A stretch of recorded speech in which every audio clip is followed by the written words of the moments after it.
Salut mes élèves, vous allez bien? C'est ce que j'espère. Aujourd'hui, je vais vous présenter un nouveau roman, Vive la liberté. Avant de commencer la lecture, on va faire une petite analyse de la couverture. Qu'est-ce que vous voyez sur l'illustration? Il y a 3 enfants qui se bagarrent, qui se battent en tenant à la main des bâtons. Est-ce qu'ils sont dans la rue? Ou bien est-ce qu'ils sont chez eux? Non, d'après l'illustration, ils sont sur scène. Ils sont dans un théâtre. Qu'est-ce qui indique qu'il s'agit d'un théâtre? Il y a le rideau, il y a la scène, il y a des spectateurs, des enfants qui suivent, qui assistent à cette scène. Alors, automatiquement, on peut dire que le texte qu'on va lire aujourd'hui est sous forme, ou bien son genre, c'est un texte théâtral. Alors, on va faire un petit rappel.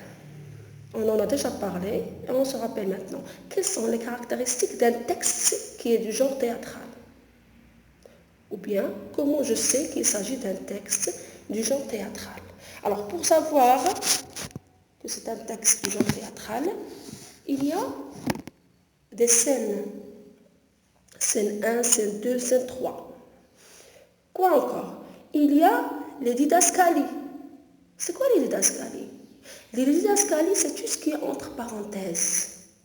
Il peut nous aider à reconnaître, bien sûr, les expressions des acteurs, ou bien les sentiments. Il nous aide aussi à reconnaître, ou bien elle nous aide à reconnaître les actes, les gestes. Elles peuvent aussi nous présenter la partie récit, la partie narration, le narrateur. D'accord? Il y a aussi, dans une pièce de théâtre, on peut trouver toujours les noms des personnages avant bien sûr, chaque réplique, chaque parole. Avant chaque parole, il y a les noms des personnages. Et aussi, on peut trouver aussi le comique. Il y a 2 genres de pièces de théâtre. Il y a une pièce qui est du genre comique et l'autre tragique. D'accord? Comique qui fait rire, qui nous aide à rigoler, et tragique qui est triste. D'accord? Ce sont des caractéristiques qui nous aident à reconnaître qu'il s'agit d'une pièce de théâtre.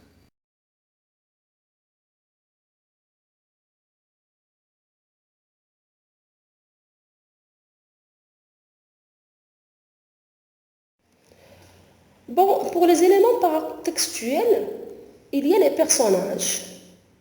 Les personnages, il y a un groupe de 4 garçons, un vieillard, Ahmed, c'est le héros, Fatima, c'est la mère d'Ahmed, 3 soldats français et un officier français. Bien sûr, ici, on vous présente même la description du décor. D'accord? Il y a les costumes, ou bien le costume des acteurs que doit porter chacun, et aussi les accessoires nécessaires pour présenter, ou bien pour faire la présentation de cette pièce de théâtre. Bon, pour les éléments textuels, il y a les personnages. Les personnages, il y a un groupe de 4 garçons, un vieillard, Ahmed, c'est le héros, Fatima, c'est la mère d'Ahmed, 3 soldats français et un officier français. Bien sûr, ici, on vous présente même la description du décor.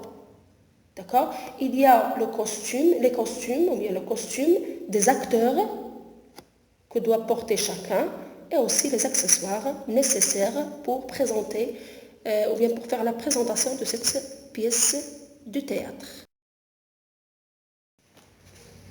Scène 1. Le rideau s'ouvre, un groupe d'enfants entre en file indienne. Ahmed les conduit et tient à la main un bâton. Il commence par chanter l'hymne national. Berceau des hommes libres, le vent des lumières, terre de souveraineté, terre de paix. Puisse souveraineté et paix y être à jamais réunies. Tu as vécu parmi des nations, tel un titre sublime, emplissant chaque cœur, déclamé par chaque langue, par l'âme, par le corps. Ton champion s'est levé dans ma bouche et dans mon sang. Ton amour a secoué, lumière et braise. Mes frères, allons vers ce qu'il y a de plus haut. Nous proclamerons au monde que c'est ici que nous vivons, avec pour devise Dieu, la patrie et le roi. Alors il y a le garçon numéro 1, il y a Ahmed et bien sûr les enfants. Et maintenant, qu'est-ce qu'on fait? Je vais vous apprendre comment se battre. N'est-ce pas, petit frère? Oui, t'as raison, Ahmed. On va aiguiller tous les ennemis et on va les virer. En jouet, les enfants commencent leur entraînement quand on entend un bruit de pas. Un vieillard entre en scène. Eh bien, mes enfants, qu'est-ce que vous faites dehors à cette heure-ci? Tu ne vois pas, grand-père? On apprend à se battre pour chasser les Français. On va les couper en morceaux. À nous la liberté. Eh bien, Ahmed, c'est la première fois que je vois quelqu'un s'attaquer à son ennemi, armé jusqu'aux dents avec des bâtons. Figure-toi, grand-père, que nous avons des armes plus fortes qu'eux. Et lesquelles, mon fils? La fierté, le courage et l'amour de son pays. Eh, tout doucement, mon enfant. Les Français ont des oreilles partout. Ils fondent comme des vautours sur nos moindres instants de liberté. Faites attention, mes enfants. Si on continue à craindre les Français, alors comment on va libérer notre pays? Écoute, mon fils, laisse ça aux hommes et ne mets pas la vie de ces enfants en danger.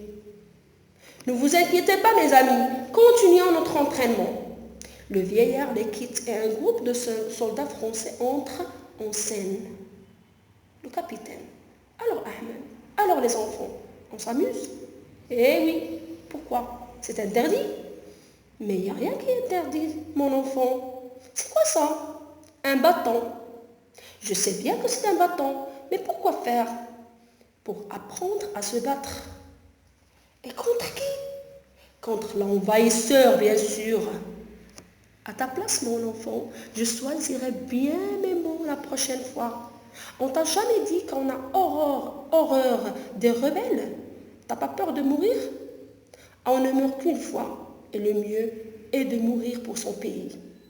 Quel courage, n'est-ce pas? Ça te dirait de t'engager dans l'armée française? Et pourquoi faire? Pour t'apprendre à manier des vraies armes. Oui, pourquoi pas? Et comment faire?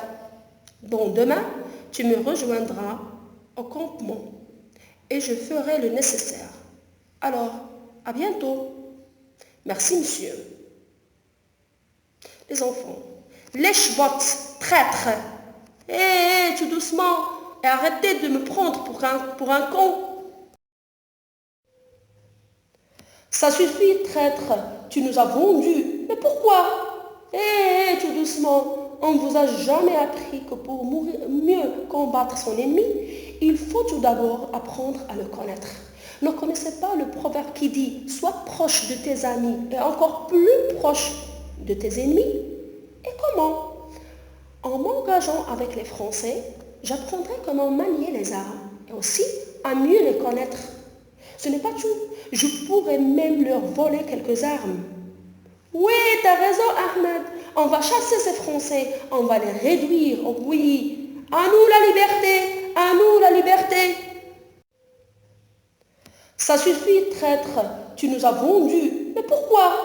Hé, tout doucement. On ne vous a jamais appris que pour mieux combattre son ennemi, il faut tout d'abord apprendre à le connaître. Ne connaissez pas le proverbe qui dit « Sois proche de tes amis et encore plus proche de tes ennemis » Et comment? En m'engageant avec les Français, j'apprendrai comment manier les armes et aussi à mieux les connaître. Ce n'est pas tout, je pourrais même leur voler quelques armes. Oui, t'as raison, Ahmed, on va chasser ces Français, on va les réduire, oh oui, À nous la liberté, à nous la liberté.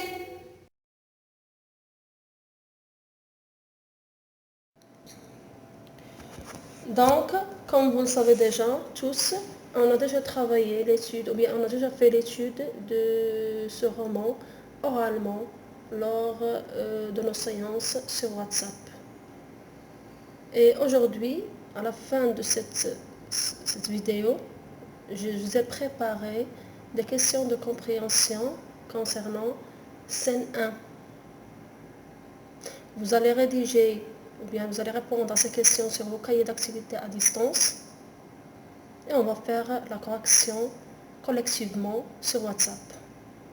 La première consigne, quels sont les personnages de la scène 1? Que font les enfants au début de la scène? Qu'utilisent-ils pour se battre? Pourquoi les enfants apprennent-ils à se battre? Que propose le capitaine à Ahmed?